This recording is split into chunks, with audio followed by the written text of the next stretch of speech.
I woke up Wednesday morning to an alert on my phone saying, evacuate. Pack your stuff, get out, save your life. Okay.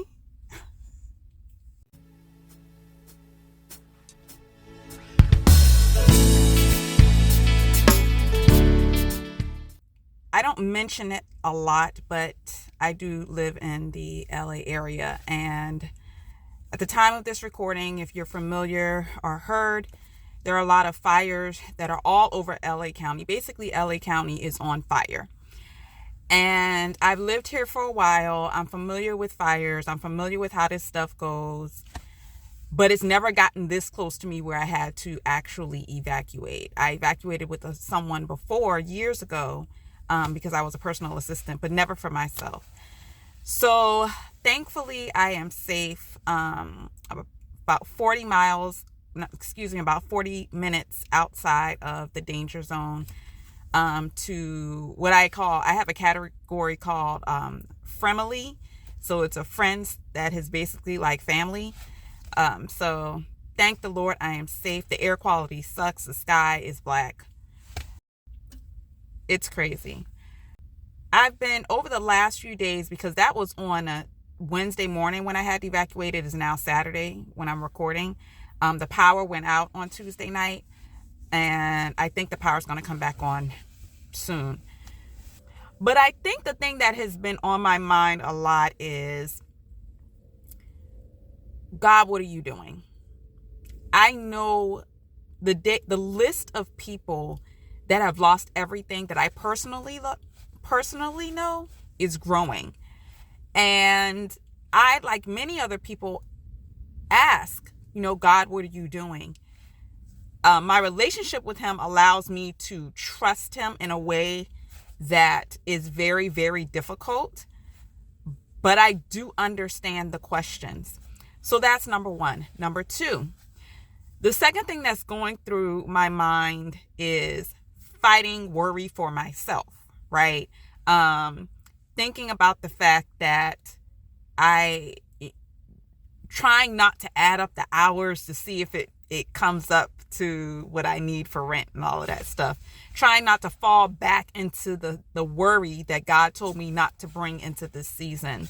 And so this morning I had to remind myself of that. Third, being grateful. Like I said, the list of people that I know that have lost everything is growing significantly. And the fact that I do have a place to go back to is a miracle within itself, considering the fact that I just came out of an eviction case that God prevented me from not being evicted technically. Watch past videos. So being grateful that I am sitting in a car. I haven't even told y'all about having to get a new car. I'll tell y'all about that. But sitting in a car, being able to go back to a place that's waiting for me, while on Monday, I know I'm going to have to help a ton of people who have lost it all. So this is a crazy time. I think in the midst of this, people always talk about, I'm praying for you. I'm praying for you. People say that to make themselves feel better. And I'm being real. People say that to make themselves feel better, unless they're actually praying. But I will offer this to you. When you know of people who are going through a tragedy, or a natural disaster, anything like that, it's okay to say a very short prayer. Don't say, I'm praying for you, you're in my prayers, if you're not praying. Just ask God, please give them peace and comfort in this time of uncertainty. I'm going to say that prayer again, because that was Holy Spirit, because I honestly didn't know what to say. Here's the prayer. Lord, please give them peace and comfort in this time of uncertainty. Because on the inside, that's what they need. If you can't give anything physically, on the inside, that's what they need. That's what we need. So that's a good prayer, not just in time of natural disasters and all that stuff, but also just in times of people who are going through things. That's the prayer. So Just pray. You're the God of the future.